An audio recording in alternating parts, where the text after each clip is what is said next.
And we are live. Hello, everyone. So glad, thankful, appreciative of each and every one of you that are on here now and those of you that will be joining later. We are so excited about this show tonight.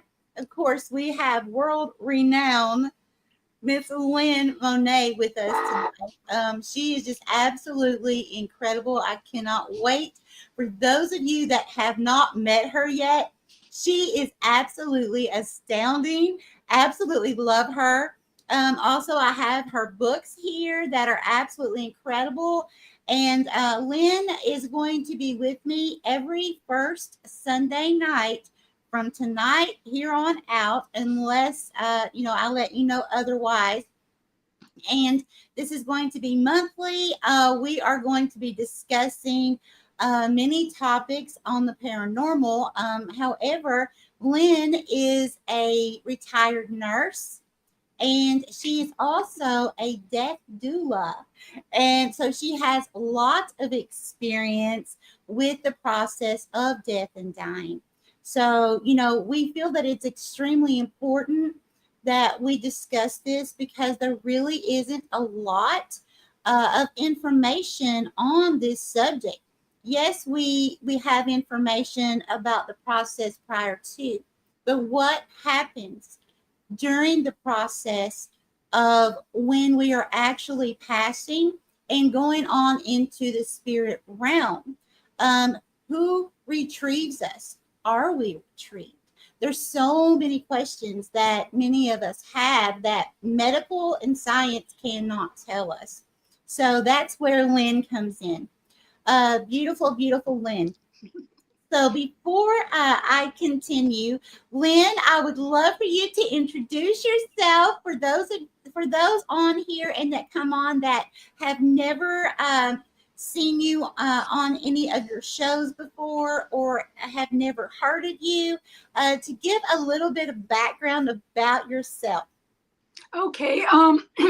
A lot of people, I sound like a broken record because sometimes, a lot of people have heard, but I've had gifts ever since I was little. I have the gift of second sight. I went through a period of time growing up where I grew up. 3 short blocks behind a hospital that was next to what they called a nursing home at that time. So it was commonplace for me and my siblings to see spirits going through the house. And but of course, I was born in 1963. I just turned 62. And that's not something that you talked about back then, because they literally would send the men in white coats to pick you up and haul you off and give you a lobotomy, and you just spend the rest of your life drooling on yourself. But with that being said, actually, all of my siblings had gifts as well. It turns out that the gifts came from my father. Usually you kind of get those things from the mother, but ours came from our dad unknowingly until later in life. So I went through a period of time where my mother changed religions into a more culty type of religion, and I was taught to be afraid of my gifts. And so it wasn't until I became a mother and I started looking for a house to live in that I bought and was never able to move into. And that kind of starts where the first book, Omnipresent, is going to be a 5-book series.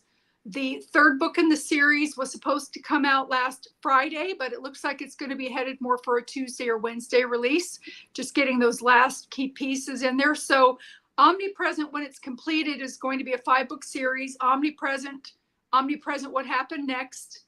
Omnipresent is the original book about the story about the haunted house that I bought that I never moved into because it was that bad. Then there's the follow-up of What Happened Next, which on the cover of that book is an actual picture of the house itself. And inadvertently, I took it. I just saw an orb fly by. I took the picture, but you can see a demon's face in the kitchen window if you look at it.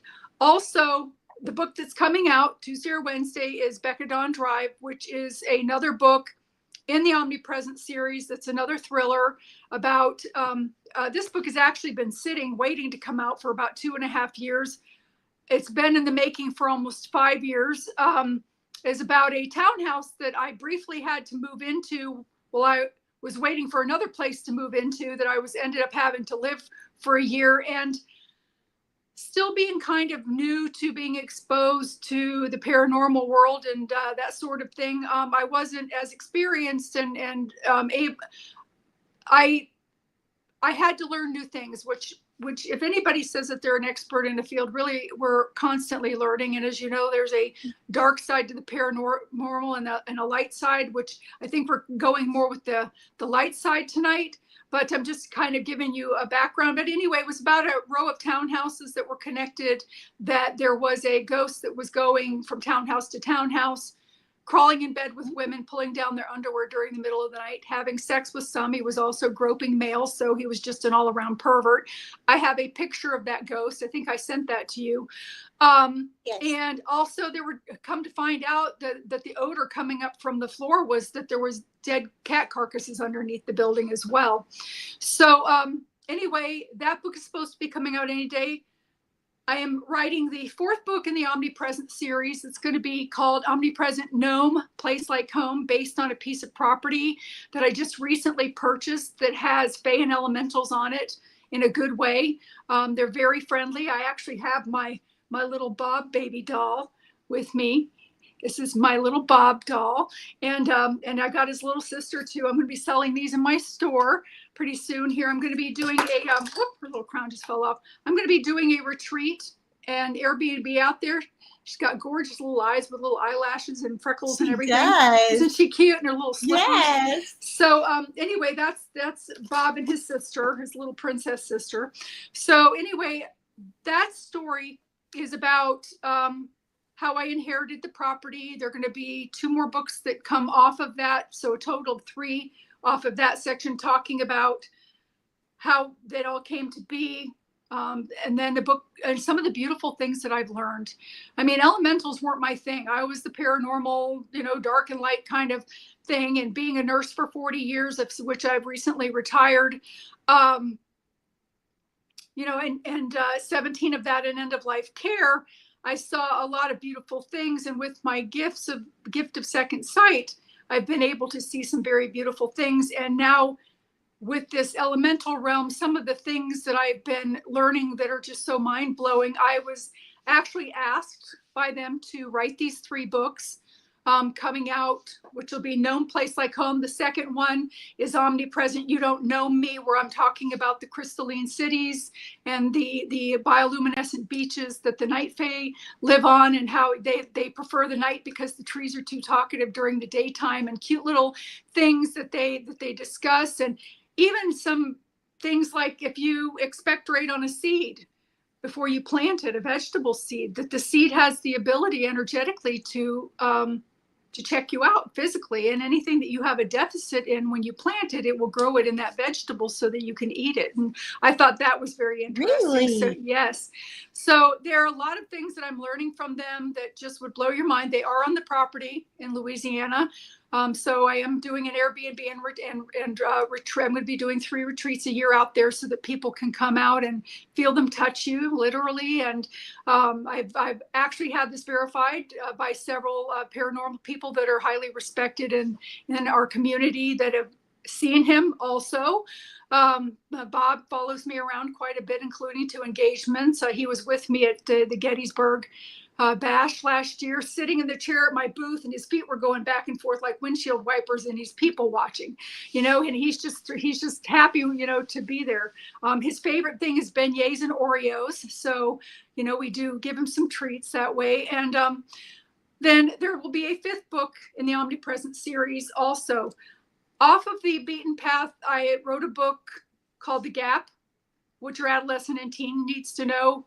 I was asked to write that book by 2 counselors. I was looking that are friends. I was looking for a book for my own teenager. I mean, times have changed so much. And there just seems to be that gap between the birds and the bees and going into human trafficking and all of that kind of stuff, more on internet safety and stuff like that. So I wrote it, and it's even got information in it that a lot of parents don't know. And it talks about things like what to do if a condom breaks. Not that I'm encouraging your kids to have sex too soon, but if they are having sex, they need to know what to do if that condom breaks or slips off too soon, yes, so that they can protect their future. And it does talk about, it even goes into things like how to clean a refrigerator and don't forget to plug it back in, or stuff like that. But so in addition to that, I've got Colors of Heaven, Beginnings Never End, which is kind of the book that we're centering this around tonight. And I'm going to be giving some new spoiler alerts because a lot of people coming into the room have already heard me talking about this book. So I'm going to be talking about some of the other parts of the book that haven't really been talked to, and put some new energy out into the universe for people. And so, yeah, and that book, I wrote it to help take the stigma of death and dying away for people. Really, death should be celebrated. And something I want to make very, very, very, very clear is, even if there's not a human in the room, we never die alone. There's always loved ones there to help you cross over, whether they're embodied or not. So, and that's a beautiful thing. Yeah. So anyway, that's it in kind of a big nutshell. So, and I can't see anybody in chat. Thank you so much for coming, everybody.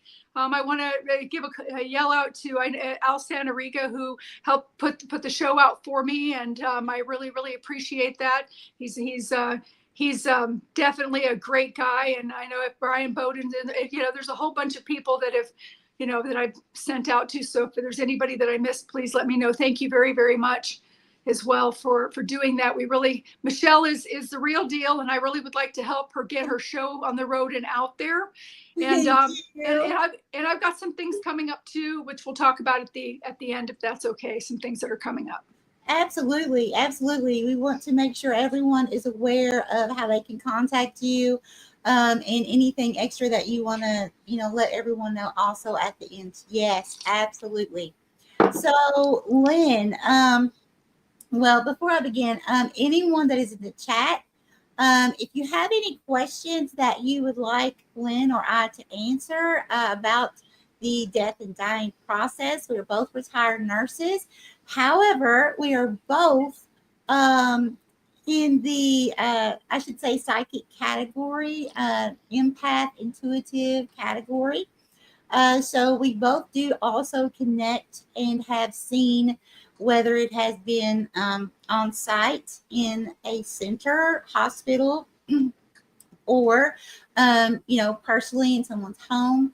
And we have actually seen and helped people cross over and be retrieved by other beings or ancestors, things of that sort.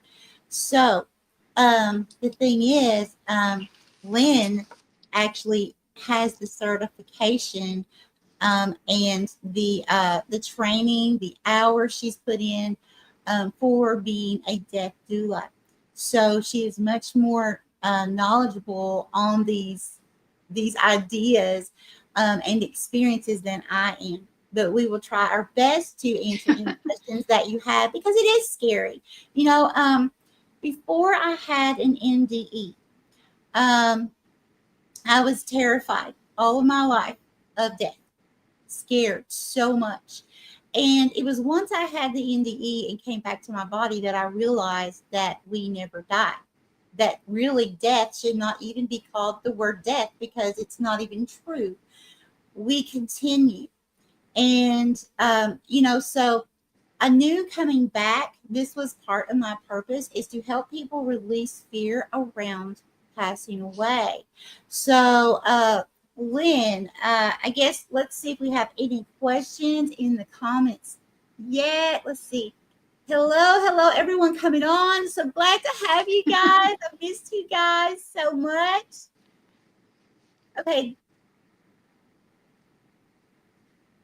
Okay, so Robin says, I have heard that when a human is crossing, that it's best not to give any food or water. What are your thoughts on that, Lynn? It depends on, the first thing to go when they're starting to transition is their ability to swallow. So really giving them fluids by mouth at that point, it just basically, it goes straight into their lungs and suffocates them. So depending on where they are, when they come to the point where they're no longer coherent, where they're not opening their eyes, they're maybe half masked, and they're kind of in and out. And you can tell that because you look at them and it appears like the lights are on, but nobody's home, and they look glazed over and their feet are floppy, and then all of a sudden they'll perk and they'll brighten up and their eyes will brighten up, and they'll come back and they'll be talking about things that they've seen on the other side, beautiful things. Babies that haven't been born yet, a house that was on fire at that moment of a relative. I mean, they come back with things to talk to you about. The only thing, for myself, I would personally want comfort measures. Comfort measures are considered oxygen, and that's some kind of pain relief if I'm having pain, or something to dry up my secretions. I don't want to be infused because that just elongates things. And the truth of the reality of it is that a lot of times people, their spirit leaves their body whenever it wants to. Sometimes people will stay in until the last minute. My mother did that. And I'll tell you how I know for sure. And then there's some people like my sister that left 30 minutes early. I've seen people leave a day early, and then their physical body just stays there to finish. So all you're doing is assisting the physical body. Now I do, and this is a pet peeve for me, I do expect for caretakers to give excellent mouth and oral care because their mouth gets very, very dry, and that's got to be uncomfortable. They need to keep that moist, but not moist enough for them to swallow and keep it clean. So, and that's a big thing for me because a lot of times I just haven't seen a good enough job done on that in a lot of facilities. Right. But with my mother, the reason why I know that she was in until the last minute is because even though she could no longer verbalize, she was still embodied and she couldn't open her eyes anymore, but she would respond by making mouth shapes, and her eyebrows would go up and down, and it was appropriate to, like, somebody would come in and say, "Hi, Phyllis," and she would go in reply. But also, when the spirits started coming in, and my grandmother was the first one to approach my mother's bed and stroke the inside of her arm, she was talking into my mother's ear. My mother would also respond with the mouthing and the eyebrows going up and down, because as you're in that transitioning stage, your ability, the filters efface, and you're able to hear the telepathy from the spiritual realm as well as hear the human communication of those that are embodied. So I hope that answers your question. Yes, and I have to agree. And another thing on that topic is something else that I know some people have encountered questions with. Al also has a question that I want to get to after you answer this next question. What are your feelings on the following? So let's say, Lynn, that we have a patient who is dysphasic, having trouble swallowing, everything going into the lungs. They are, I don't want to say yelling out, but they are very much adamant, almost begging for water. And that it's going to go into their lungs. But you also know, as a nurse, that any moment they've already got the rattle, they're already getting ready to pass. What do you feel is the best course of action for that person? I know a lot of family members have struggled. I know we're taught that we're allowed and not allowed to do certain things through protocol, but then you have this emotional side of things that you're not supposed to allow in at all times. When you have a patient laying there begging for something to drink, and they say, "Oh, well, they have to be NPO," but at the same time, you also know they're getting ready to pass. What do you feel about situations like that? I would normally let the family decide, especially if the person is the power of attorney would kick in at that point if they're not able to speak for themselves. However, if it's somebody that is yelling out, that is asking, that there's some sort of reasoning, I would explain to them, your lungs are open. It's going to go straight into your lungs. How about if I give you some swabs for your mouth, and not the lemon stuff, people. If they like beer, dip it in beer. If they like Diet Pepsi, dip it in Diet Pepsi. Those glycerin lemon swab things are disgusting. Nasty. You know, they are nasty. So give them, even if they're diet, give them something that was something that they enjoyed. You know, Jack Daniels, whatever it is, and keep their mouth really, really moist.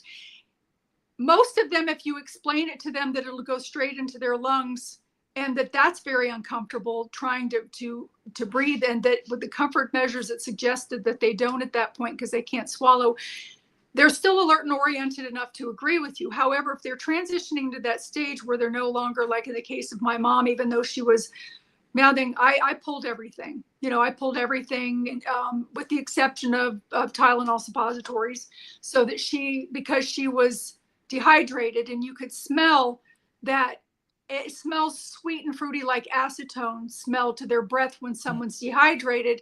And I knew that with that, they'd get cramps sometimes in their legs. And sometimes they run a fever, which then gives them all of the symptoms of a fever. So to give those comfort measures as well. And also the thing about pain medication is death is not painful in itself. It's actually a relief. But the thing is like, for instance, I've made it clear to my children that I don't want pain medication unless I'm asking for it. Because if I'm out of it, I'm not feeling anything, you know, that I can verbalize. But the thing is I don't want to be doped up to miss anything on my way out either. You know what I'm saying? So, you know, and a lot of times people, because loved ones will start talking about seeing deceased loved ones that have crossed over when their family starts to come in to collect them. There are other things that come in and collect them too. They're kind of cool. But because they've been taught to be afraid of ghosts, and there's no, you know, you're not seeing something that you say you are because it's not there kind of thing. And they've been taught to run from the boogie ghost, you know, type thing. They're uncomfortable with having a spirit in the room, even if it's a spirit that they're familiar with, you know, a deceased uncle or something that was their favorite uncle, you know, and so they all run off out of the room, and they want meds to be given to the person to calm them down and shut them up, literally. And they don't realize how that period of time, during that transitioning period of time, is such a beautiful time, because you can also speak to the other side yourself through the person that's transitioning, because of their ability to telepathically hear the spirit realm as well as the questions coming from the physical realm. So yeah, if you don't run out of the room scared, you might be able to ask what Uncle Bob did with the clock, you know, and she'll be able to tell you. So yeah, definitely. So that's a very good answer. I love that. And, you know, and I have to say that I agree. Because, you know, it's really trying, you know, each family have, you know, they have their own feelings, of course. But, you know, it's hard. It's really hard, you know, on both sides of the scope, whether you're actually a healthcare practitioner of some sort, or you're the family on the other side. And then, you know, you know, you've got that good communication. That's the one thing that is key. Good communication, of finding that happy medium and what's best for the patient or the person that, you know, is getting ready to pass. Now, Al, thank you so much for joining. So glad to have you. And everyone, Al will be joining us in a few weeks on the show as well. Al has a very interesting biography. You guys are going to love him with the paranormal. I'm so excited. I cannot wait. Okay, so Al said... Al's a badass.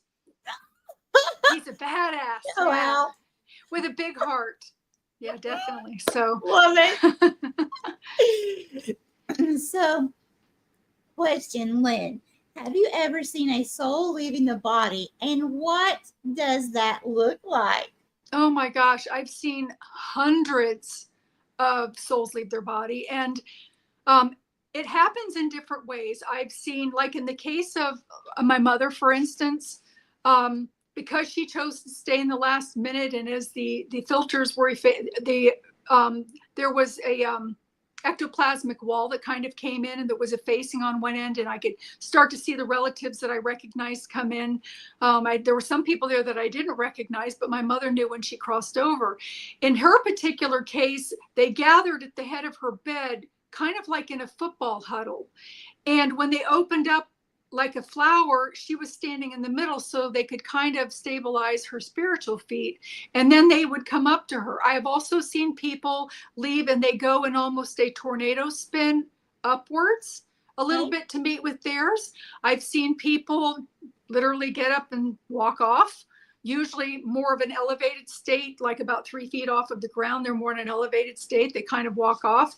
In the case of my sister, she did a backflip backwards. She went feet first and went backwards and just kind of flipped, like a backward somersault. I have not seen that. Yeah, she was in intensive care, and my brother's spirit was standing at the head of her bed, and he's like, "Come on, Lisa, it's time to go."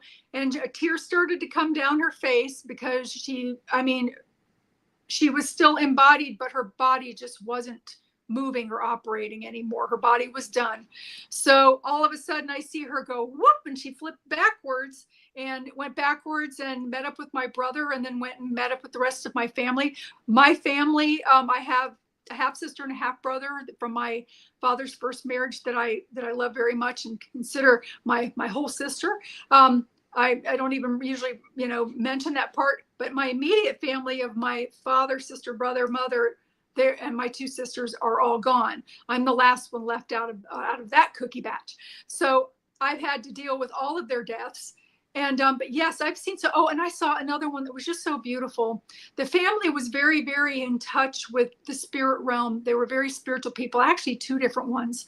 And when their father was ready to pass, he was sitting up in the bed and had his oxygen on, and they literally came around him and held each other's arms. So there was a circle in the middle of them, and they started praying and asking for him to go ahead and to cross over. And he came right up through them. He lingered for a minute, and then he went on.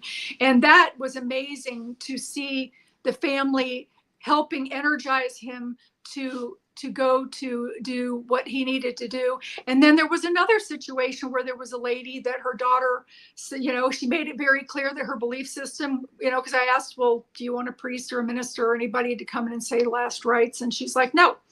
She says, we have a different belief in about death and dying. And we believe that it's a rebirth and that it should be celebrated. And I'm like, well, I agree with that.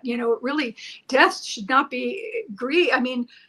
They're so lucky, and not that I'm saying, if anybody's listening that's a little bit borderline suicidal, we have multiple exits during our lifetime that we can leave our lifetime, but suicide is not one of them.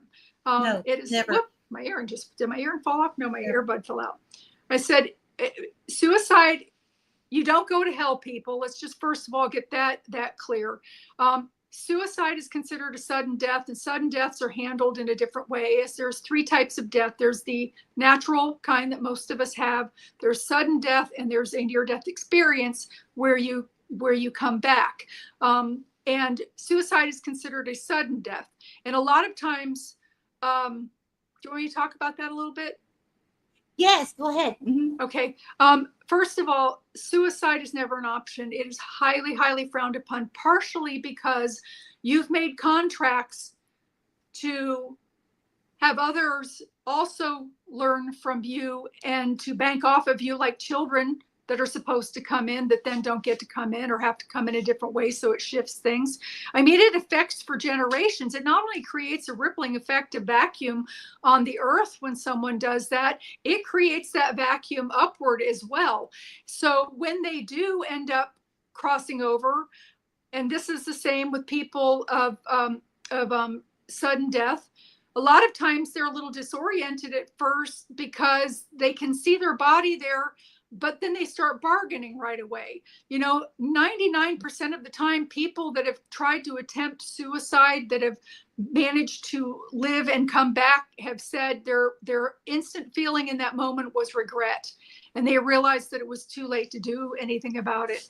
So with that being said, even in the case of sudden death, they don't come on with the reception like they do in a natural death. They make this beautiful reception. And I mean, there's, the whole family's there. There's sometimes even, and I've seen things that appear to be from somewhere else, like aliens. So anybody that's into the alien thing and, the angel thing, it all comes together there. Everybody's right. Yes. But anyway, with sudden death, they don't come on all of a sudden with this huge reception. It would be a little overwhelming, because a lot of times in sudden death, it happens so fast that they're like, hey, wait a minute. I was just coming home, dropping my kid off at school, and I forgot to take her. I have to go back and get her lunchbox and take it back. Or, they're thinking of all of the things that they need one more minute to finish a lot of times. So they're like, no, this can't be right. And they're like trying to crawl back into their bodies sometimes, in those cases. And usually one person that is familiar doesn't necessarily have to be someone that is on the earth right now or on the earth with them, but it is somebody that they will recognize as a spirit that's been engaged with them for eternal life, will come forward, and they have to understand that they have died. Once they understand that they have died, that's like with a murder or anything like that they've died, then they go ahead and they get the reception and everything like that, just like you would with a natural death. It's just that it would be a little overwhelming to somebody who's still in that state of denial and bargaining, like, hey, wait a minute, hold off on the band. Don't bring out the cake. You know what I'm saying? And I say cake, which is funny because I asked my mom one time, I communicate with her a lot. And I asked her one time, I said, Mom, don't you ever, speaking of the cake thing, don't you ever miss the taste of potato salad or the brownies that you used to make, or the ribs or anything like that? And she comes through like a megaphone and she says, well, we don't eat here. And I'm like, well, yeah, I know. And she says, but we do everything by thought. She said, so if we want to go somewhere, we think of it and we're instantaneously there. Also, they can be in 6 places simultaneously at one time. So they can be riding to work with you in the car and sitting at your brother's dining room table having coffee with him, and still doing stuff, elsewhere. So she said to me, but if we want to experience the flavor of a food that we ate on Earth, or other galaxies for that matter, other planets, that all that we have to do is think about it, and the flavor and the sensation comes to us as if we're eating it. And I thought that was pretty amazing, because I like Ben and Jerry's, and Ben and Jerry's, it'd be nice to be able to eat as much as I want and not have the calories to it. But I thought that was very interesting, because a lot of people are like, oh, well, I'm going to miss eating so-and-so, but you still get the pleasure of that as well, simply through thought. And something else I wanted to mention too, when people cross over, they do have all of their senses, and they gain some. They gain telepathy and the ability to be 6 places at one time, and a lot of other ones, the all-knowing of everything. But what was I going to say? I just lost my train of thought. Let's see. What was I saying? That why did I just lose my train of thought? When they cross over, they gain their senses. Yes. Oh yeah. Yes. A lot of times people will argue about the smell thing, because they're like, well, there's no olfactory nerve, so there's no way that they can smell. Well, yes, there is, because if everybody watching this program right now thinks about walking into a movie theater and smelling popcorn, I bet you can smell it while you're sitting in your house. Yes. Well, so it's a memory recall. Yeah, it's a memory recall. Can I say this? Oh, yeah. Now, I'm living right now with Crypto Laura, who is in the chat. She is just absolutely beautiful. She's another soul sister of mine, and I just love her so much. But she has, she's experienced since I've been here. It's been a constant. When I have food out, constantly I'm seeing a hand. someone's, crossed over in spirit, and I will see the energy of their hand, and I'll say, oh, someone's here.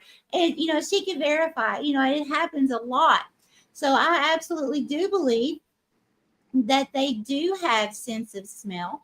I also believe that some way, I don't know how, I'm not sure if you do, but I believe that there is a way that they still crave certain foods when they see it, when they smell it. They still want to be a part of a meal with us. And I'm just very curious. By leaving food for them, I always say, well, you can come eat with me, and I invite them. But if we actually left food for them, can they somehow energetically, I know physically, no, but can they energetically ingest the energy? Because everything is energy, right? Yes. So can they energetically ingest that somehow? How does that work? Okay. Well, again, it's memory recall, but I want to mention something. When we get ready to cross over, we have the choice to cross over or not. And a lot of the paranormal people that are in the room that, they'll agree with me on some of this, because when a person chooses not to cross over, they still have their cause of death showing. They still have mental illness if that's what they have. They still have their addictions, for that matter. And that's why you'll see so many people when they're on their cigarette break, if they could see all of the dead people that are around them trying to snip their cigarette, they wouldn't smoke anymore. And not only that, the people like when you go into the old time bars and taverns where the mafia used to hang out, they're hanging out there too, mostly with their mistresses, and they don't want to be crossed over. But the thing is that I've even walked into sports bars. For instance, there was a spirit one time that had no head, but he was holding his head on the bar, and the nose was kind of going over. This lady had a rock glass filled with something, and the nose was like wiggling to sniff it. So they do. And it has even been said that there are people that Cisco has mentioned that are hoppers, because she used to do bartending.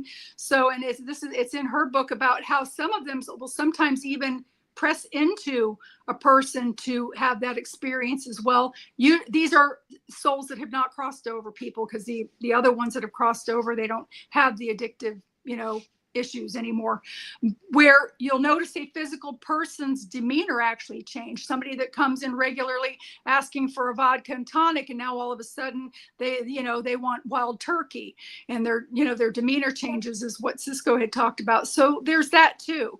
So they can do that as well. But I hope that answers. Yes, that's very interesting. I had really wondered about the connection, with that. How do you explain that? Okay, so now we have another question from Pamela Estes. When a person is starting to pass, how soon before death do they normally start seeing things or people? Oh, wow. Very they can, Pamela. They can sometimes even start seeing them a year in advance. So it's and the thing is the medical field always runs to get a pill for everything. They're hallucinating. It's the same thing in the mental facilities. Oh, well, they're, you're an empath, they call you a schizophrenic, and they have a pill for everything. Just they have, lithium and Ativan for one, and they've got Seroquel and Buspar for the other. So they can start seeing things early. Sometimes you'll notice them starting to talk to things as they get closer and people are in the room. But I have an example of a lady that I cared for that this really frames that out, and also one with Alzheimer's. A lot of people have already heard the story about Edna, but Alzheimer's patients see them too. And some very beautiful things happen with that as well. But I'll be happy to share that story to kind of bring it home with a little bit of a story to it. Yes, please do. Okay. Edna, she came on my unit with her husband. Her husband's health was failing, and they were looking for a place with 3 levels of care to come to. And of course, I was in the skilled unit. I was in the last stop, so to speak, or like the respite stop for some people having surgery and recovering. And they had never had children, and both of them were only children, so they didn't have siblings or nieces or nephews or nothing. They only had each other. That was it. So they moved into the independent area, and Edna slips and she falls and she fractures her hip. So she's on my unit for a couple of weeks, recovering, getting physical therapy and that sort of thing. And there's one day that I walk in to see her, and she said to me, she says, "Lynn, do you think I'm crazy?" And I said, "Define crazy." I was teasing her because we had built up, we had built up a rapport. So I was teasing her a little bit. And she says, no, I mean crazy. And I said, well, no, of course not. Why would you say something like that? And she said, well, I see my parents. She said, and I know that both of them passed away many years ago, but I see them and it makes me happy. She says, and now they're going to put me on medication for hallucinations, and I'm afraid that then I'm not going to see my parents anymore. And so I told her, I said, listen, I said, I got report on you. I was doing the night shift. I said, tomorrow morning, you're going to be discharged back home. I said, so I said, and also as your advocate, you don't have to take the medication if you don't want to. You can refuse. If you are of sound mind, you can refuse. I said, and I'm not going to push it on you if you don't want it, type thing. So she was happy with that. She went home the next day. But then there was a couple of months that passed, and apparently she had some terminal illness that she either didn't talk about, or they kind of found suddenly it was a cancer sort of thing. And so she started in more of an active, decline and needing more help with that. And so she was on my unit again. And this time she's talking about a woman and a little girl that would visit her. And it was so real to her that she would sneak cakes and cookies from the dining room to bring back to her room to the little girl. And of course, this was creating a roach and bug problem. So we had to, stop her from doing that. We couldn't let her take her purse in there because she was stuffing it.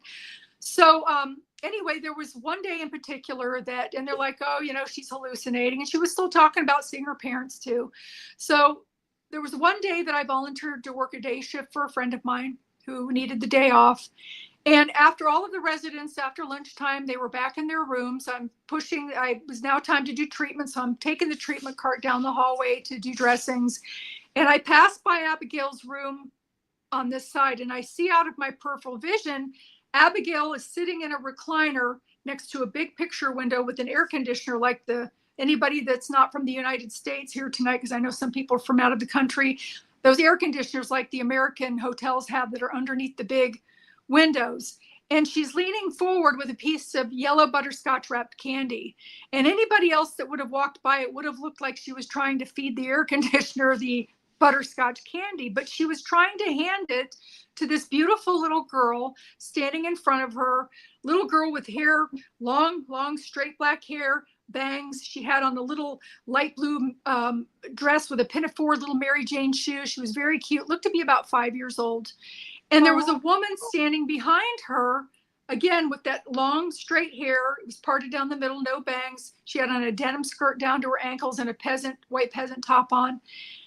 And I passed, oh, how nice. Abigail's got visitors, because she usually didn't get very many because she didn't have family, So, and then it hit me. I'm like, well, wait a minute.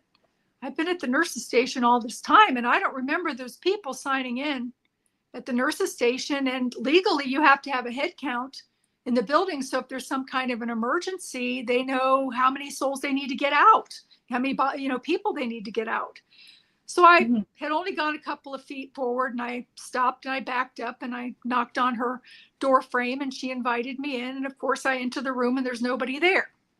It's just her sitting there still with that yellow piece of butterscotch wrapped candy. But I can see the energetic waffling right here, which when they're close to me, because we are energy and energy can't be created or destroyed. It just changes, if you want to take it from a scientific thing. I could see the waffling of the air of them. So I knew that the spirits were still there, that I had seen in my peripheral vision clearly as I was passing by. And all of a sudden, Abigail says to me, she says, She says, I want you to meet my friends. Isn't the little girl beautiful? And I said, yes, she is. And Abigail's eyes got real big and then squinty, and she comes forward in her chair and she says, can you see them? And I said, yeah. And I said, yes. And she says to me, don't tell anybody. If you tell anybody, they'll think you're crazy and put you on medication. So here this woman, now heavily medicated with medication for hallucinations, was still seeing ghosts and loved ones coming forward because they weren't hallucinations. So, and, you know, and I had a blind lady, the same thing. She hadn't seen in 10 years, and her husband told her what color her son's shirt was while we were in the room to verify that he was there. But so sometimes they see them a year in advance. Sometimes they see them like within a week. But a lot of times they will start talking about, like they'll say, who's that lady sitting over there in the chair? And even if it's something that they don't somebody that they don't recognize in that moment, they do recognize them once they pass, because it could be somebody from a previous lifetime that was kind of sitting there, you know, waiting for them. And it's very, very beautiful. Some people have talked about coming back and hearing beautiful music. Some people, I personally, when my mother passed, was able to glance into the other side. And I mean, there are colors over there that we would need 10 color wheels to do. My favorite color is over there. And there are no human words to be able to what that color is, because nothing is close to it. None. So yeah. So yes, they do start, they'll start talking about it. And this is normal. This is normal. You know, sometimes they won't talk about it because they're alert and oriented enough. They don't want you to think they're crazy. But then all of a sudden you'll see their eyes shifting and watching things around the room too. Or you'll see them reaching up for things, looking you know, at the corner, and reaching for things. So, you know, yes, they do that. And I'm looking at your question, starting for the past. Yes, we have another one from Al. Al says, a question for both of you as psychic mediums. Can you see people's auras? Yes. Now, as far as I go, Al, do not see colors. What I see are energy fields. So I see energy around even a fork, a TV, a doorway. I see energy fields around everything. And it's more of like, of course, including humans, but humans are a little different. But everything I see, it's like a lighted outline. So, for instance, if, like when I scry crystals, if anyone watching this, if you will put your hands like this and, you know, put it up like somewhere where the background's going to be a ceiling, or somewhere on a wall, somewhere there's no kind of pattern behind what you're seeing. And what I see is like, the best that I can describe it is like a film that covers a slice of cheese. It's clear, but you can still see it. That's what you're looking for. And that's what I see around everything. Now, around people, I see the same thing. However, if it's clear, like a cheese slice wrapper, that's telling me that this person has taken action towards healing. They're on their healing journey. They are really good-hearted. They're really loving. You know, they're here living their purpose. They're doing to the best of their ability in human form. You know, they're a good person. They're doing well to help others and help themselves. However, if I see that it's cloudy, and if I see sometimes that it has black splotches, sometimes it's completely black, that's telling me different things depending on what I see. If it's completely black, that person has an attachment. Run. I will see that all the time when I go shopping. I will literally see people coming down the aisles, and they will have, it will be black. Now, if I see like black splotches, you know, like the old lava lamps that we used to have, you know, years ago, that's what I mean by black splotches. And I literally see them moving.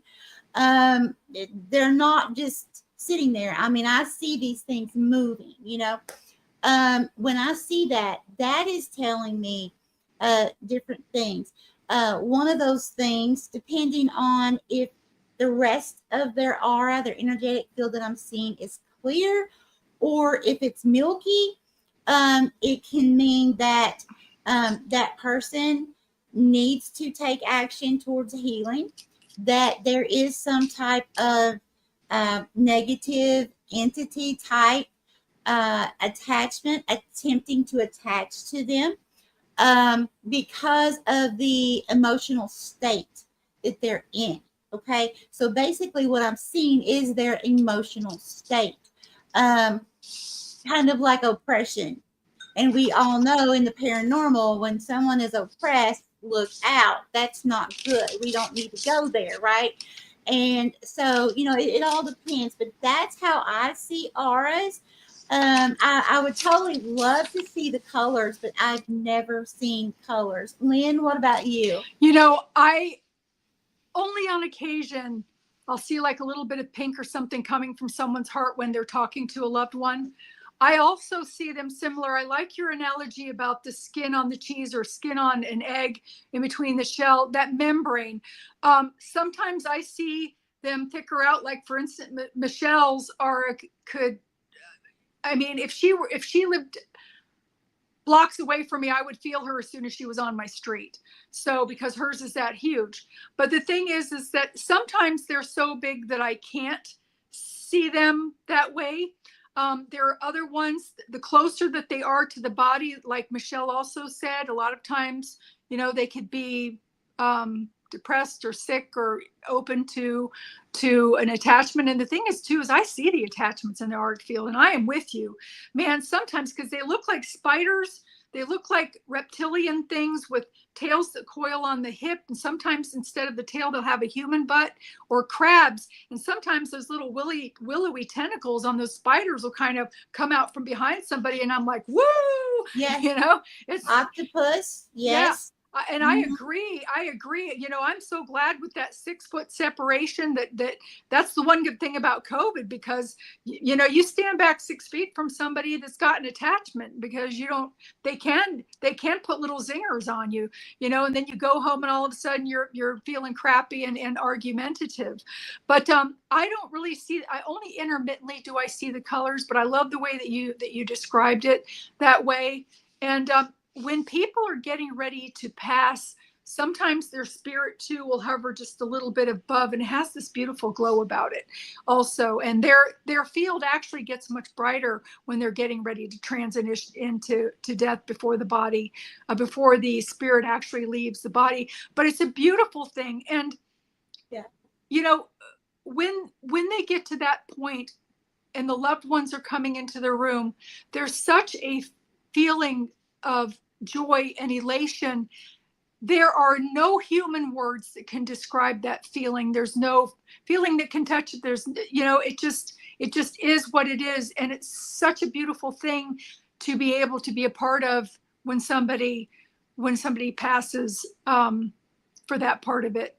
Definitely, they're at their purest form at that point. They're leaving all the junk behind, which reminds me too about ashes and people too. I'll tell you something about that too that I learned. So whenever you're ready. You're so welcome, Allison. Wow, thank you, ladies. Amazing stuff. Thank you so much. Very interesting, you said. So, well, you know, Lynn, something else, you know, it's very interesting to me,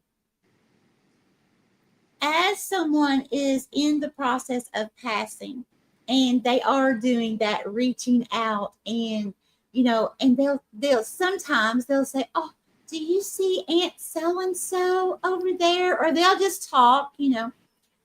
But what about, you know, this was something I experienced. I'm not sure if you were on Cisco's show when I stated this, and I apologize if I'm repeating myself.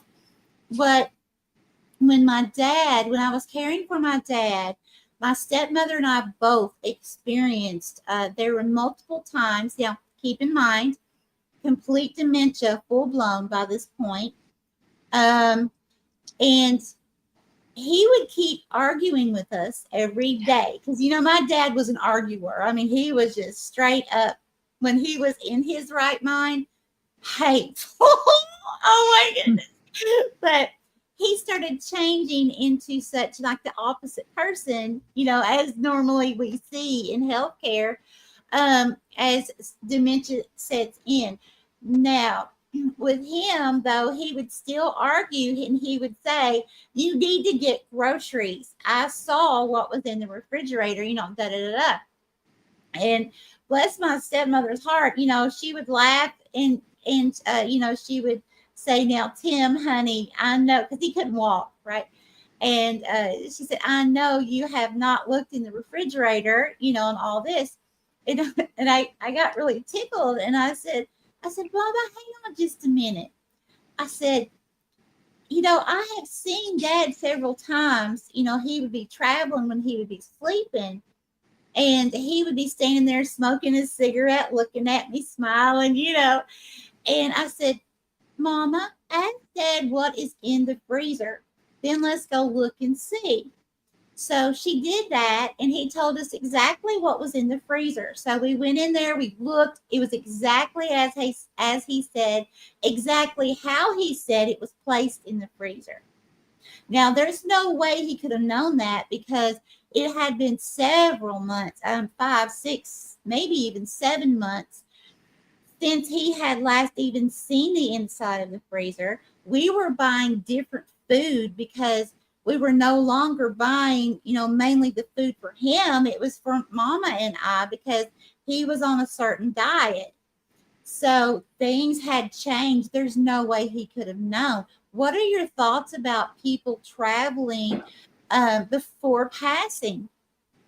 They, well, you can do that even if you're not getting ready to pass. You know what I'm saying? So he may have been gifted that way anyway. But oh yeah, absolutely, that's part of that rallying that they do. You know, they're actually testing the waters spiritually on the other side, and they can go to the other side or go to people's houses or do, you know, whatever they want. And I have a prime example of that where a client was in a rallying stage. And when she came back in, she started talking about the fire, about the house burning, the fire. And she was telling the one man that was in the room, she said, your house, you know, what's happening with the fire? And he's like, there is no fire. Well, lo and behold, his shed had whatever he had in there, it just kind of combusted and caught fire behind his house. And it was actively burning, and he got a call literally within minutes of her saying that and saying, Dad, we've got the fire department over here at your house. You know, I stopped by and one of the neighbors had called him or something.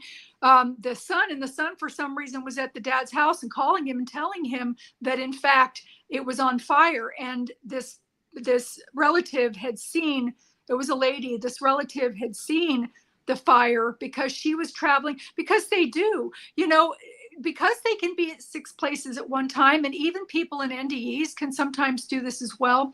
My father had an NDE, and I remember him distinctly telling me afterwards that he was with me, and he has 6 children. So my youngest sister had already crossed over and passed at that time. But he was with each one of his children in that moment, and realized that if he were to go ahead and cross, that we would be okay. However, when he came to stand next to his new wife from Russia, he realized, you know, she doesn't know how to drive. She doesn't know how to balance a checkbook because they don't do it like that in Russia. And there were so many things that he still needed to help her with. And he actually had a choice, because sometimes you do have a choice of whether you want to go ahead and stay. Excuse me, I'm sorry. Or if you want to come back. And because he saw the condition he would have been leaving her in, and he could see the rippling effect that it would have created if he had crossed at that time. And she was here in a strange country with no family, you know, so he decided to come back and help her with that. So yes, they can do that. And the thing is he told me what shirt I had on. He told me I was standing next to you. He said it was my favorite shirt. It was this Diane von Furstenberg white t-shirt with beautiful pastel stripes of peach and mint and blue and, different colors. And I loved it because I would wear it a lot. And he described it. And my dad didn't even live in the same state as me. He had never seen the shirt before. So he told me what I had on. And, the funny thing was, as I reflected back on that time, because I found out right after that he was in the hospital, I felt him. I felt him there that day that he mentioned that he had come to visit. So yes, they do that. They can go around and check during that rallying stage when they're out of their body or hovering over. They can either go forward and check out where they're going. They can visit with loved ones that are coming in to help them cross over. They can go and travel and see people in physical body. Of course they can.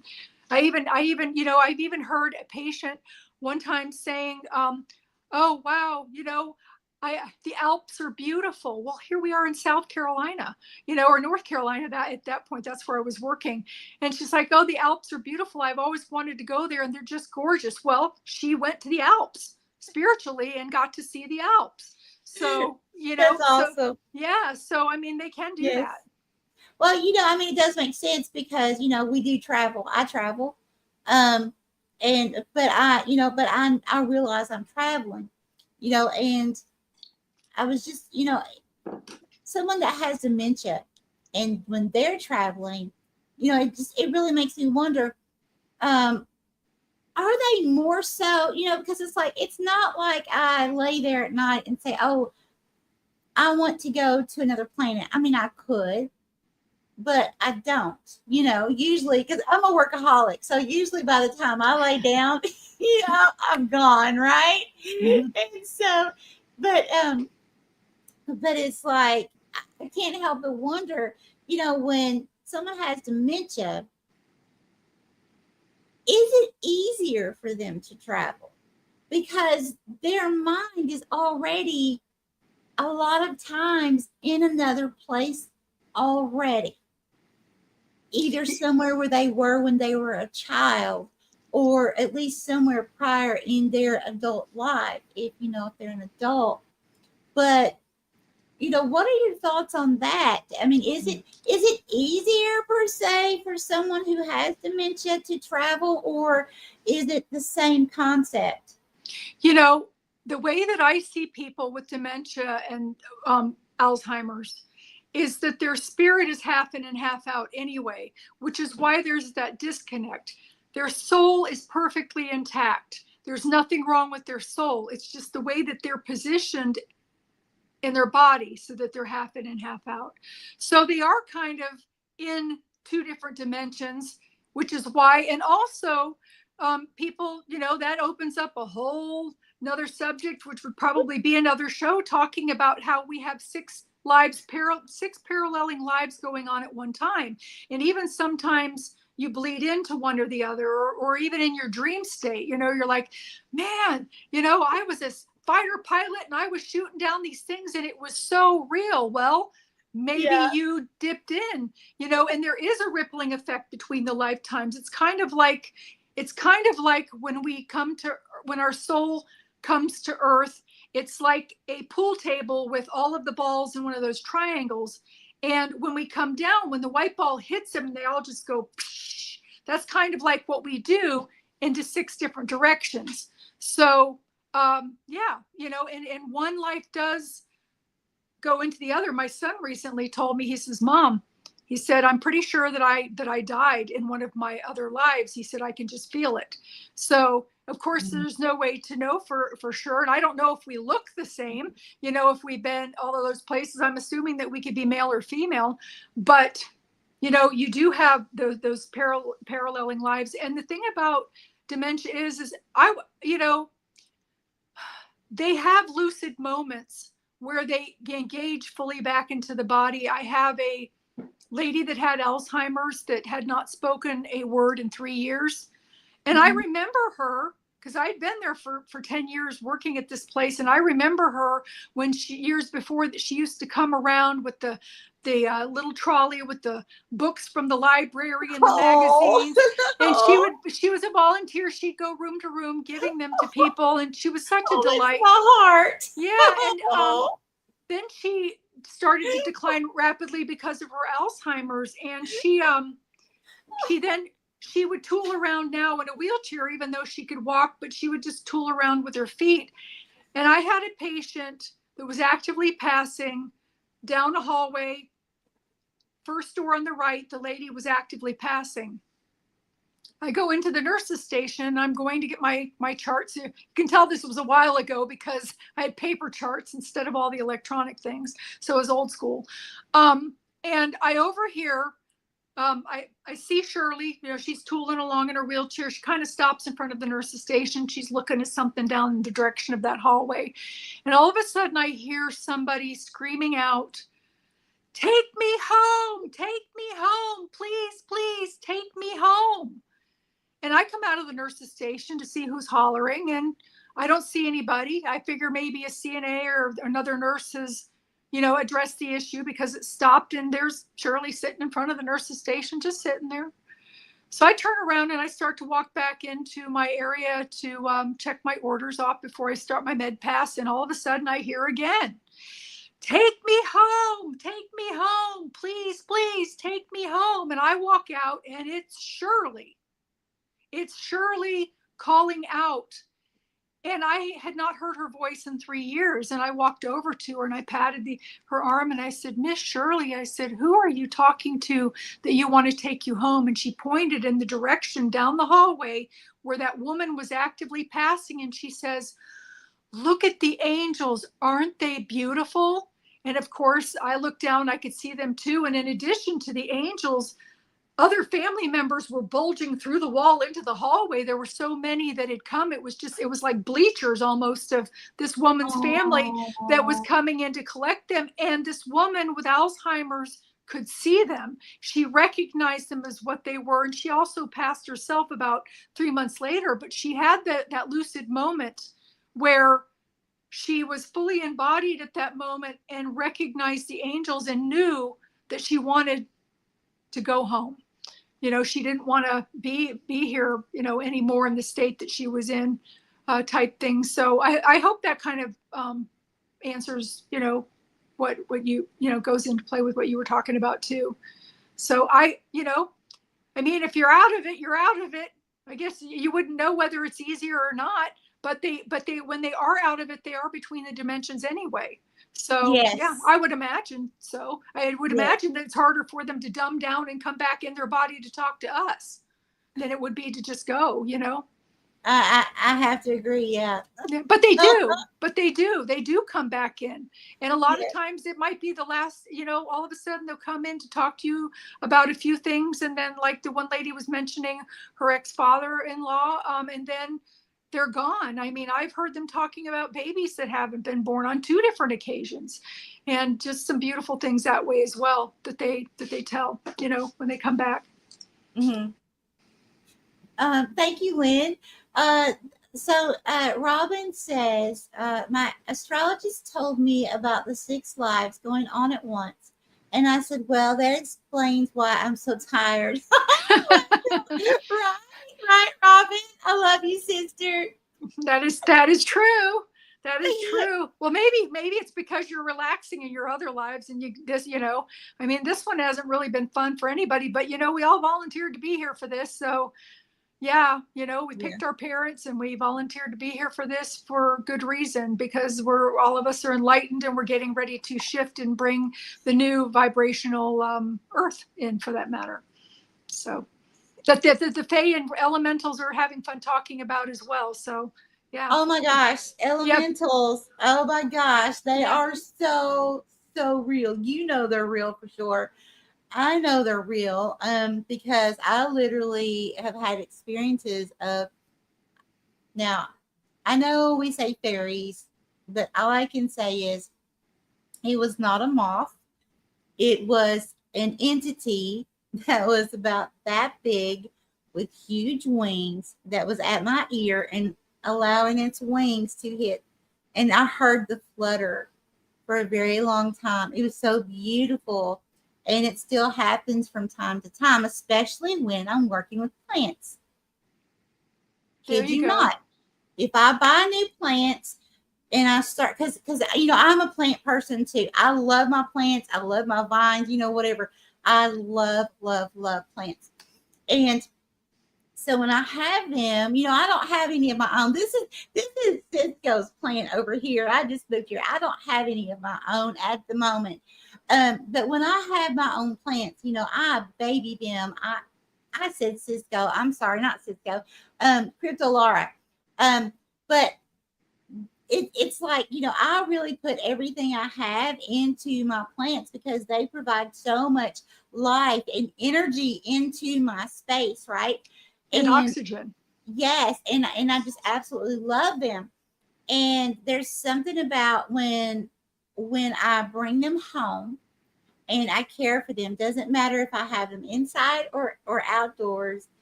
It's like something happens where I see at least one little tiny person with huge wings, and they do that to me. And they do it when they catch me off guard. So, it's not like I see them coming towards me or anything like that. It's like it happens, and then I realize they're there. Mm-hmm. But go ahead. I'm sorry. No. Go ahead. I mean, is that a fairy, a fae? I know it's an elemental, but what really is it? Well, they're in their own category, and I don't know, how you would even, because they're diverse. Also, there are a whole bunch of different types. Like the fairies that I have seen do not have wings, but yet they make that buzzing sound. That doesn't mean that there aren't ones with wings. In my experience, I haven't seen them with wings. They self-propulse, and they literally look like a little piece of orzo or a maggot dangling from a spider web because of the way that they just hover. But they're like helicopters. They can go anywhere on a dime. And I've seen the ones that come in with the monarch butterflies, and they're like a piece of rice or orzo that's colorized just like the monarch butterflies. They ride in on the dragonflies, the monarch butterflies, guiding them to areas that were safe, that to get them away from like any bug poisoning or something like that. And then they hover there and watch them kind of like self-propulsing, and then they disappear off. I've seen that. I've seen them I would leave them out nutmeg and some things like that, and all of a sudden you'd see sparkling above the plate, where they come in for that as well. But they're so, just like humans, there's so many different types of elementals and fae. We would have to do like 10 shows to even touch on any of those. I know that on my property in Louisiana, there are the Blue Night fae that are there. They actually build the mounds in the backyard, and otherwise they stay on the bioluminescent beaches that they live in. Also, I have the Druid Queen Mother that when she lays down, she looks like an elegant deer. And when she stands up, when she stands up, she looks like a walking log with her antlers in her head. She's actually tall. She's probably about 4.5 feet, and then her antlers go a little bit higher. The rest of them are under 3 feet tall. Most of them under 2 feet tall.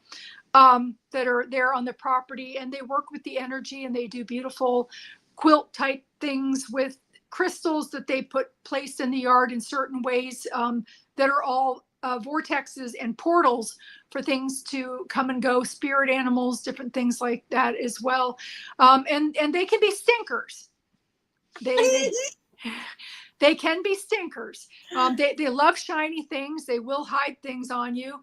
A couple of funny stories about that, but they will hide things, and they will return them sometimes reluctantly if you ask them, or they'll barter with you on things. And the thing about fae is and elementals is a lot of times when people of the paranormal community go into a house and people are saying, oh, it's haunted, or they see a short spirit in their house, they assume that it's a child, and it's not. So the thing about the fae and elementals is that they were here before religion. They were here at the time that the earth was created, and they don't reincarnate like we do, but they live a very, very, very, very long time. And I'm just going to write something down real quick so that I don't forget to mention this too.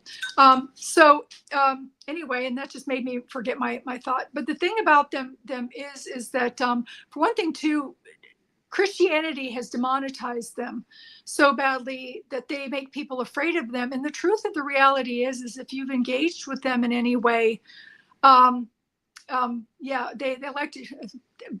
Bob that's on the property, he likes to drop F-bombs. But anyway, they have the ability, they have all of the emotions that we have.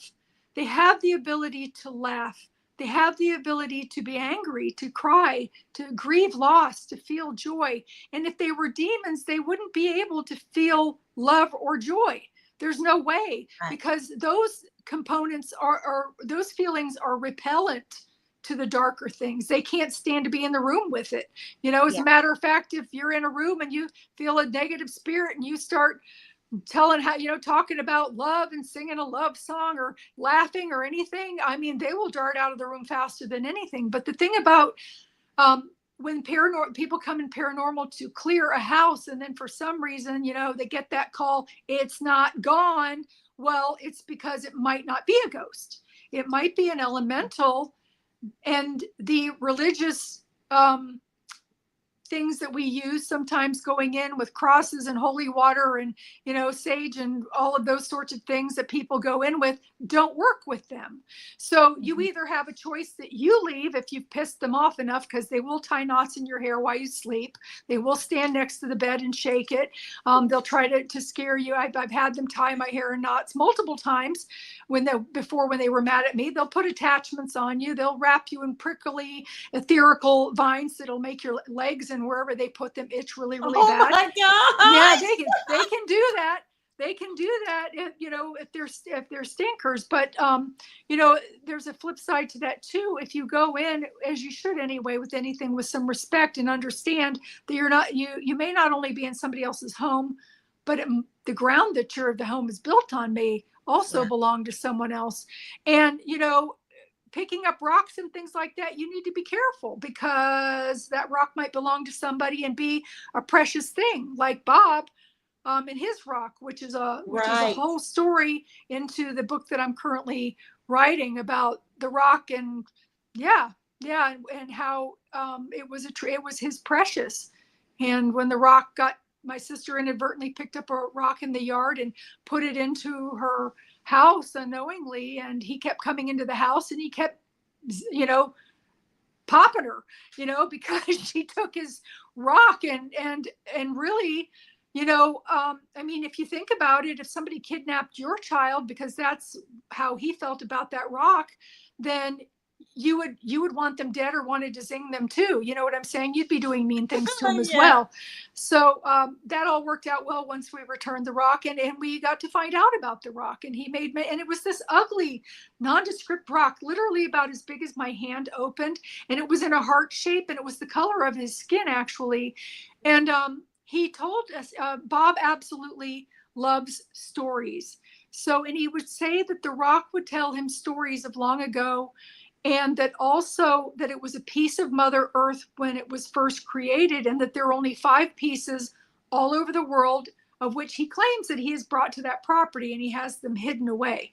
So, it just, and he would talk about them, that it also had other abilities that he couldn't tell us yet, because right now with the frequency shifting that we're all going through to a higher frequency, people are going to start seeing the elementals more. And it's not, they've always been here. They've been boots on the ground, literally on this earth. They have always been here. But because their frequency and vibration is higher than ours, we can't see them. Just like with Bigfoot. Oh, and he told me about what Bigfoot is. He told me what Bigfoot is. So, yeah. Interesting. I have literally met Bigfoot myself. When I was bedfast, when I first started realizing that I don't like the word abducted. I've never been abducted. I'm taken within consciousness through portals to the ETs. And I am happy when I'm there. So it's never like, I'm being dragged away and poked and prodded on. It's never like that. That I remember. I'm only allowed to remember like little increments. Mm-hmm. So I'll say that I remember that I know of. But let's see. I don't remember where I was going with that, Lynn. We were talking about Bigfoot and the fact that Bob was mentioning what he actually is. Yes, so Bigfoot actually came to me and like stepping through like a hologram at the foot of my bed. And I know this sounds out there, don't care. I know I experienced it. It's real. And but anyways, yes, Bigfoot is real. Yes, he is. All of these beings that so far that I have found personally, the dragons, the half man, half snake, all these beings, the gnomes, the fairy, all these beings are actually real. They're not just myth. It's just like you were saying, Lynn, they have been demonized so much over time. What it has done is actually pulled us away from the truth of what is surrounding us. And we need to bring that back. Real quick, Lynn, we have a comment and question from Julie Connor. Julie, it's so nice to have you. I love you, Julie. I know I haven't talked to you in forever. I hope you're doing well. So Julie says, can people who've passed leave objects around to communicate with us? I found confetti hearts for years after my father passed. Now I find coins. He collected coins. Oh, Julie. Yes. And I talk about that in my book, Colors of Heaven, about how you can make a pact with them before they die. But you know what? They can hear you just the same as we're talking. They can hear you. And I've even asked my children, I said, you know what? When I'm gone, never stop talking to me because I can hear you. So yes, they do. My mother and I had made a pact, and I wish that I had, the way that that's printed, Amazon kind of fades out the title. I've got to fix that. But my mother and I had a pact before she passed. My mother had cancer. She'd been going through treatment, and she just got to the point that she didn't want to go through treatment anymore. And so she had a year to check off her bucket list. And I said to her, I said, Mom, life gets so stressful sometimes.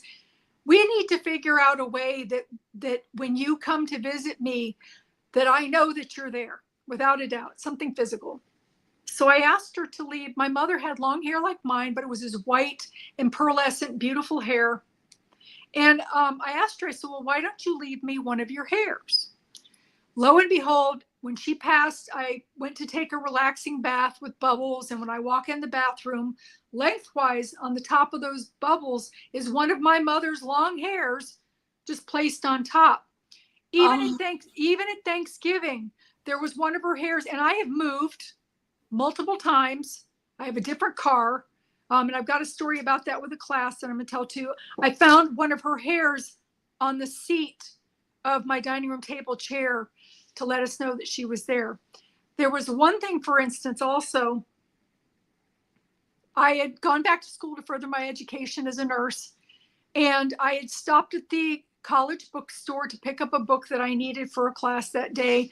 And I got the binder with the loose leaf papers to go in it. And I mean, there were probably 600 binders in there and in like 20 different colors, and I just go up and I picked this one, didn't think anything of it, just picked it up, the loose leaf papers, and carried them up, paid for them. They put them in a bag, got in my car, drove over to the college, went straight to my class with the bag in hand. And when I sit down at my desk, I get my items out. Now, that day, I was taking a test in my psych class, and that class was such a hard class. And I was worried because the grading system was different. You could only make A's and B's. Anything below that was failing. Okay. So, and I had like a B- in the class, and I'm like, oh my God. And there were only 2 tests. So I had to pass this test strong to make sure that I could pass the class, which I did. But barely, but I did. So, but the thing is so I was so stressed that day. So when I sat down at my desk and took the things out of the bag that I had picked up from the store and opened that 3-ring binder, in the center ring of those teeth, looped and clasped in the teeth of that ring, was one of my mother's hairs. Now, there is no way that she had to have put it there. I mean, what are the odds? Now, even if it was there, it was a fluke. It brought me comfort to know that she was there. You know what I'm saying? Yeah. But what are the odds? I mean, that's almost impossible. I didn't open it and look in it at the store. I just picked one up. Who knew? And then, but it was having one of her beautiful long hairs just looped over and over again in the teeth of that, brought me such comfort that day. So yes, they can move things. And definitely watch your dragonflies, people, because they love to fly in with the dragonflies also. Yes. They do. And yeah, definitely. And don't stop talking to them just because they're gone. Sometimes people think that because, I'm sorry, my ponytail keeps going under my armpit over here. So I keep moving it. But sometimes people feel that because they have missed they think they've missed their chance because the person has already crossed over. No, they haven't. You can still talk to them like we're sitting here talking, and you can say, let's make a pact, and you pick one thing, like a ladybug or an eagle or a color. I mean, some, a type of, maybe they loved like Model T cars or something, and you see one in a magazine, or you run across one in the Hot Wheels section of the toy section, you'll be focused in on that one. All of a sudden you'll notice it there, even though normally you would not have. All of those things mean that they are with you at that moment, and they can hear you constantly. So, and keep in mind too, people, your guides and your loved ones are always on the other side waiting to help. However, they will not help you unless you ask. So, and don't just ask once, ask every day, for that sort of thing. So something that I would like to say is, a lot of times I have people come to me, especially like when people, they want, a personal reading. And sometimes it's strictly to speak to a past loved one. And they will make the comment, please tell so-and-so that I said, whatever it is they want to say. And something that I always let them know that's important for each person to understand. It doesn't have to come from me or someone else. When you are thinking of them, it's that intention. As soon as you think of that past loved one, their energy, boom, is right here with you. And they hear everything you say. They see everything you do. There's no need to ask someone else to talk to them for you. I understand if you don't see them, if you can't hear them, things like that, and you need assistance. But to actually, for you to speak to them and say, hey, I love you, I miss you, or whatever it is that you want to say, you can do this yourself. And Absolutely. It is very healing. Yep, absolutely. And sometimes you'll notice a wafting of like maybe the smell of a pipe, if your grandfather smoked a pipe, or the smell of your sister's perfume. They will have a way to convey with you. And the thing is too, is they're at every graduation, every baby that's born, every wedding, every event. They are at those, attending those. So many times you hear people say, oh, I wish that, Uncle Joe could be here to see this. They're seeing it. I can guarantee you, if there are empty seats anywhere in that auditorium, they're not really empty, because usually they don't sit on your lap. They do like their own seats, or they do this bleachering effect up into the corners where they're all together as well. But I can promise you that the seats are full. But they've seen everything. As a matter of fact, they know about it's coming up even before you do, and they're planning to be there. So right. Yeah, so they are there. Just know that they're with you. Yes, they are. Okay, so let's see. Oh beauty.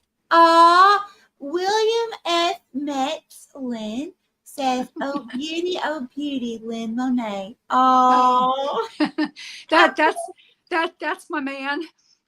oh, is that you, Bill? Yeah, Hi. he's a Nice little to meet you, Bill. he's a little biased. We've known each other since kindergarten, and we've been together for 11 years. And yeah, I was in second grade with him and third grade with his twin sister, and we grew up and rode the same school bus, went to the same school, and parted ways and kind of went off and got married to other people, and then came back together 11 years ago, kind of saying that we didn't want a relationship ever again because we were both done with that. And I met him at a Spink station that had, because it was in the middle of the night, and because he shuttles trucks during the middle of the night, and he's opening the freezer and he's eyeballing me from up and down. So he says, "You're just right up my alley," and that was it. So we've been together ever since. So nice. He's a good man.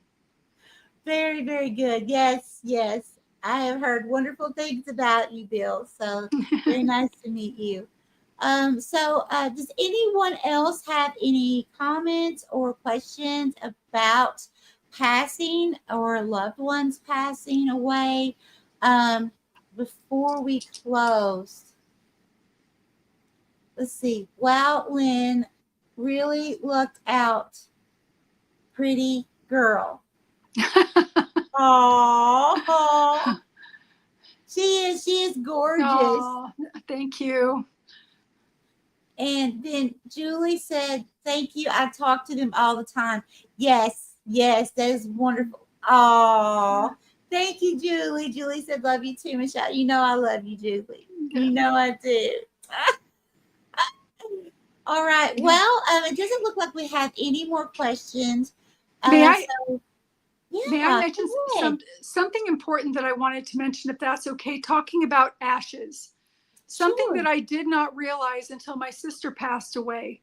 My sister wanted to have her ashes placed in the ocean where we used to play as kids.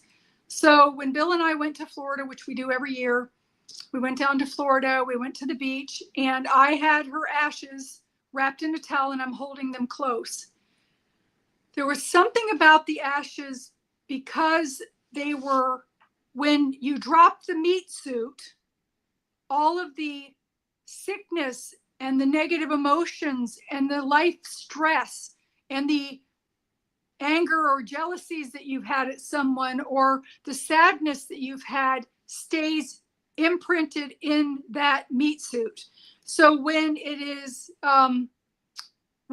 cremated, that energy is in those ashes. Now, granted, it still feels familiar because it was part of them, because the good part kind of left, but they were balanced when they were on earth with a little bit of both, hopefully.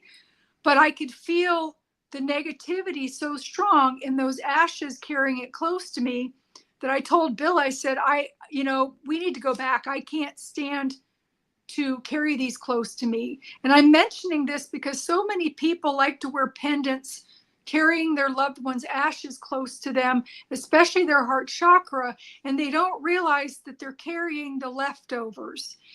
And I want to suggest that if you do want to keep a piece of your loved one, before they've taken that last breath, take a little snip of their hair or something while the balanced energy is still in there, for that matter, or before the soul is left. Very smart. Yes.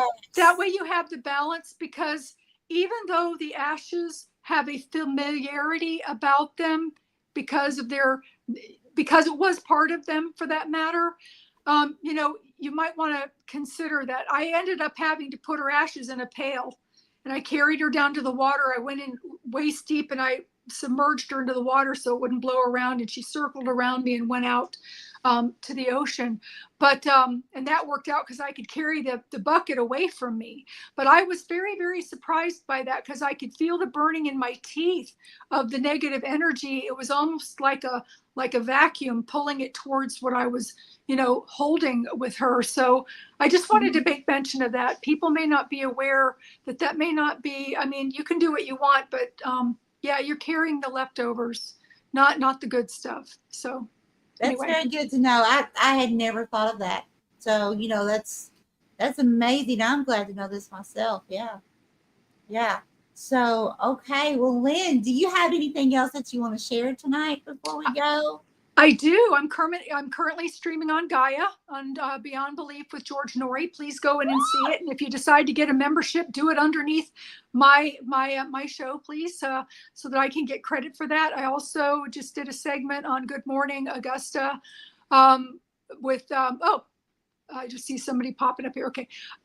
Good Morning Augusta on WYFF Channel 6. I just did that. I'm going to be, this is top secret, but I think I can start talking about it. I'm going to be coordinating with a producer to do a segment, a podcast that'll be going out to 600 different radio stations with I believe with a membership, so that people can see the podcast, but it's going to go out over the radio. Al, I'll be calling on you definitely, and a couple of other very gifted people, and of course Michelle. So I'm going to be starting that coming up here. I am with Cisco, Journey Through the Gate, a paranormal podcast on the last Sunday of every month. I'm with Michelle on the first Sunday of every month. And I've got a couple of other things coming up that I haven't, I don't have my calendar with me, but I can be found at www.lynnmonet.com. I do have a new book coming out. If you purchase your books from my website, I can sign them for you and customize them for you. If you buy them through Amazon, I won't be able to do that. And not all of my books are on Amazon. I'm kind of shying away from Amazon because Amazon has enough money and they don't like their penny pinchers. So, and again, it's not about the money. It's about getting the information out to people that need it, which is more important. But if you have worked hard on it, you would like to, to receive a little bit of something. But because we all have to pay our bills too. I'm kind of in the same situation, the book that I co-wrote with my dad is still with Durant's Publishing, and I like it that way. It may take a little longer. That's okay, because what they can do with it, putting it in culinary schools and different things like that, versus Amazon, and then to pay from it. I worked really hard on that book because I had to pretty much take it and just rip it apart and leave the structure. But I had to change everything. I had to update everything because my dad belief system, and because he wrote this in the 80s, the early 80s, he's like, so women, when you go shopping, no. No, things have changed. Yeah, they have. Oh, they're digital now. That's right. Speaking of which, there you go. I'm going to be redoing my website. I'm going to be doing a featured author each month. So I'll be happy to feature that as well to help other new authors out to get out there. I have a lot of traffic that comes through. I am booking for shows right now. If anybody, I'm booking into right now the middle of August. So reach out to me if you would like to have me on your show. And my email is on my website. You can reach me that way or through a friend that we both know. So anyway, thank you so very much for having me, and thank you everybody for coming tonight. I really enjoyed this. I was looking forward to it. So thank you so much, everybody. And that's what's happening with me. Oh, and the book that's coming out, next week. So yeah. That's you're happening. You're an amazing too. lady, Lynn, and you're so full of knowledge, and I love you so much. I do. You're my sister, right? You're right. One of my big, happy, close sisters, and I really, really love you so much, and I really respect you. And the information, one part of it, yes, it's because we're both retired nurses. We have a lot of things in common. But when you put that to the side and you add in, the end of life and our abilities, things like that we've experienced, I feel like it really, really makes us close. It really does. together because we can really understand each other. And I think that is a beautiful, beautiful thing. So I'm so thankful and I appreciate you so much for being on the show tonight. And of course, I cannot wait to continue this every Sunday. And thank you, everyone who has joined in. We appreciate and, of course, love each and every one of you so, so very much. May you all have an extremely blessed and lovely week. And we will be seeing you guys soon. Bye. Bye. Do you want me to stay behind Guys. when you shut down? Okay. So I can get. Come on, Internet.